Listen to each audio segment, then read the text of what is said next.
Hi everyone. Today we're going to start learning derivatives of our logs and exponential functions, and we're going to start with the derivative of e to the x. So e to the x is the easiest of the log and exponential derivatives because it's this weird, unique function that is its own derivative. And what I mean by that is that the derivative of e to the x is e to the x. So there's no work to it. When you get to a certain point, we're looking for shortcuts for derivatives. And for certain types of functions, like for logs and exponentials, and you'll see later in the year for our trig derivatives, the shortcut is just to know them, to basically have like a short memorization list. This is our first memorizing derivative. And we just want to remember the derivative of e to the x is e to the x.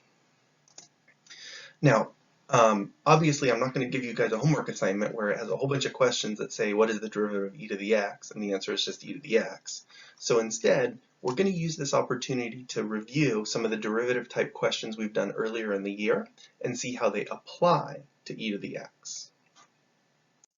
So let's start with chain rule. And what you notice for each time I review a section, I'm going to put the book numbered section that we originally learned it. So like it says chain rule 4.4. That's chapter 4, section 4. In case you wanted to go back and get a more in-depth look at chain rule, you can go watch that video or you can look at that section in your book. But basically, chain rule says if you want to do the derivative for some function of x, and you change that x to something more complicated, you can do the derivative using the chain rule. So basically, if I ask you to do the derivative of e to something else, something more complicated than x, then the first part of your answer is the same. The derivative of e to anything starts with that exact same function. But then this second part here, this is the actual chain rule. And it says you need to multiply by the derivative of whatever that thing was, that exponent. So if the exponent is something other than x, then the derivative of that exponential function, that e to the whatever, the beginning of it is still the same thing. It starts with the exact same function, but you have to multiply by the derivative of the exponent. So for example, let's do a nice simple one. Let's say instead of e to the x, I ask you to do the derivative of e to the 2x. Well, the first thing I want you to definitely recognize is the first part of your answer is e to the 2x. So just remember that. When you're taking the derivative of any e to the x function, whatever the exponent is, the first part of the answer is the exact same function.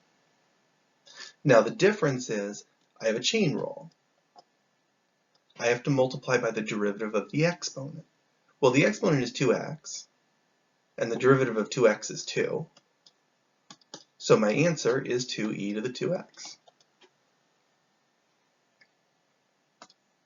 Clean that up a little, make it look a little nicer.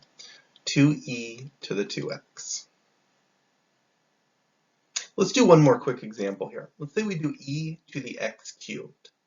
So the exponent actually is x cubed.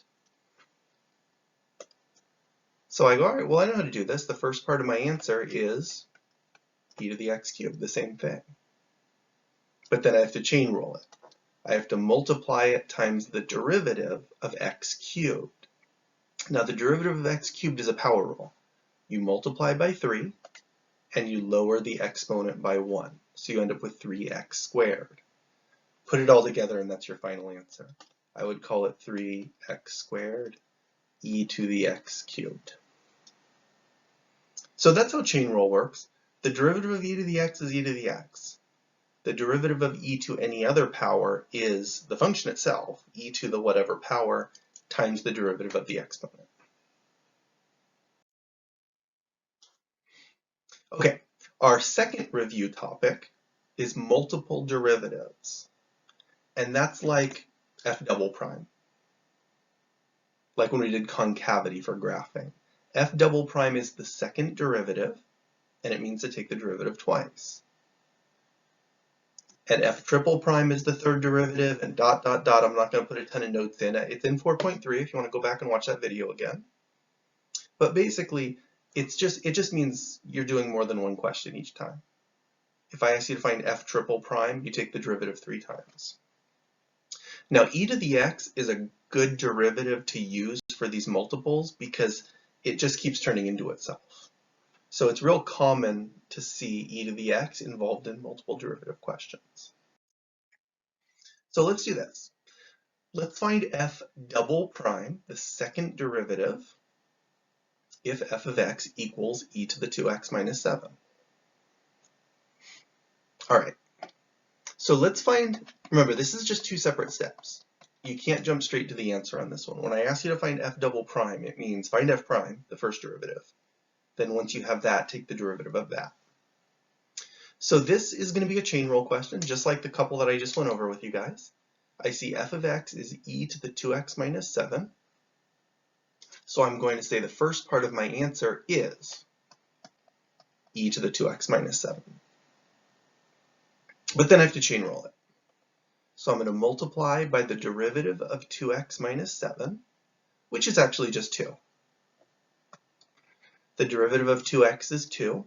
And remember, the derivative of any constant is always 0. So that negative 7 just kind of disappeared when you take the derivative. So what I get for f prime is 2e to the 2x minus 7. And now I just start over. So I'm going to take the derivative of that, which will give me f double prime. Now that 2 in front doesn't change anything. If that was an x out front, like let's say it was x e to the 2x minus 7, that changes the question. Then you need to do product rule, which we'll talk about in just a second. But since that's a constant, it doesn't change the question. Just leave it. So I'm going to leave the 2, and I'm going to do the derivative of e to the 2x minus 7 again. And it's going to be the exact same as what I did in yellow there. I'm going to say the derivative of e to the 2x minus 7, the first part of the answer is e to the 2x minus 7. But then you have to chain rule. And the derivative of 2x minus 7 for the second time in a row is 2. So for my final answer for f double prime, 2 times 2 is 4. So I get 4e to the 2x minus 7. So that's an example of how multiple derivatives works. It's not a harder problem or a different problem. It's just doing 2 problems connected to each other, kind of chaining your work. All right. Now, the third thing I want to review with you guys today is tangent lines. How to find the equation of a tangent line. So this is a real common application. This is the very first application I taught you guys when we were first learning derivatives. It's a very common application of the derivative, and it's being asked to find a tangent line to a graph. So I said, once you find the derivative, step 1 is, so let's say we found f prime of x. You can use it to find the equation of a tangent line at any x value. Meaning, let me give you a quick sketch. Let's say, just to give you an idea of what we're doing, let's say I have a graph that looks like this. And let's say right here at 3, I said I want you to find the tangent line when x equals 3. What I'm really saying to you is find the point on the graph where x equals 3, and then if you draw a line that just barely brushes against it, what is the equation of that green line right there? Well, that's the kind of question, that's the visual of the question we're doing. If there's a function, and I say when x equals some number, find me the equation of that green line right there. Okay, so here's how you do it. Number 1 would be to find the slope of the line, and that's where the derivative comes into effect. What you do is you find f prime of x, you take your x value, 3 in this case, and you plug it in. That gives you the slope. Number 2, we need to know what that point is. Now that point is going to be 3 comma something, because I already told you the x value is 3. And what I said here is to find the y value, you plug 3 into the original function, f of x. Now once you have the slope and a point, that's all you need. So we learned something probably way back in math 3 called point slope form. Y minus y1 equals m times x minus x1. You plug the numbers in, you actually can just stop and box it up, or if you want your answer in slope-intercept form, it's 2 quick steps later, a distributive property, and add something to both sides. So let's go ahead and do one. And remember, this is section 4.2, says it in the notes there. So if you want the more in-depth explanation of how to do that, you can go back and find it. All right, so for our last example today, let's find the equation of the tangent line. Our graph is y equals e to the x squared minus 2x, and our point is 2, 1. So remember, when I give you the actual point, I'm giving you two things. I'm giving you x and y, basically. And we'll use that in just a second. But before we get to that, the first step of this question is let's find the derivative. Let's find y prime. So what I have is an e to the x function, something kind of complicated this time, e to the x squared minus 2x. So what I'm going to do is I'm going to say, let's take the derivative using the chain rule. The derivative of any e to the x function, the first part of the answer is the function itself, always. So I'm going to start with e to the x squared minus 2x. But then I have to do the chain rule. So I'm going to multiply that times the derivative of the exponent. Now the derivative of the exponent has two separate parts, so just do them separately. The x squared would be power rule. You multiply by 2, you lower the power by 1, you get 2x to the first power, or just 2x. And for the second part, the derivative of negative 2x, or minus 2x, is negative 2. So I get e to the x squared minus 2x times 2x minus 2. Now you could try to clean that up a little bit, but I'm not even going to. I'm going to leave it. What I'm going to do next is I'm going to find the slope, m, by plugging in 2 for x. And the reason I'm choosing 2, that's my x value right there for the question. Once I give you that point, 2, 1, the first number of the point is the x value for the problem. So I'm going to plug in 2 for all of these x's. I'm going to have e to the 2 squared minus 2 times 2 times, and then I'll have 2 times 2 minus 2. Lots of 2's in this question. Let's see. 2 squared is 4. You get e to the 0 power times, and then 2 times 2, you get 4 minus 2, which is 2. Now anything to the 0 power is 1. So my slope is actually 2.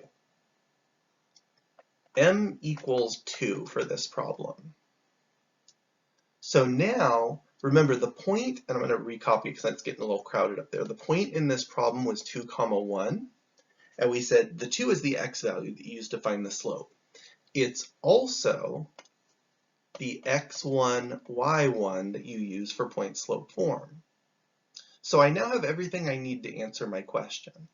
The point slope form was y minus y1 equals m times x minus x1. For y1, I'm going to put 1. For m, I'm going to use 2. That's what we just found in purple there. And for x1, I'm going to put 2. Now remember, I said depending on the situation, for me, this is fine. You can box that up and that's an answer. But if for whatever reason, if you wanted your answer in slope-intercept form, like maybe it was a multiple choice question and this answer wasn't showing, you can get there in 2 easy steps. Step 1, distribute the 2. That would give you 2x minus 4. And then step 2, add 1 to both sides. And you get 2x minus 3. So either of those answers are perfectly acceptable. The green one is what we call point slope form.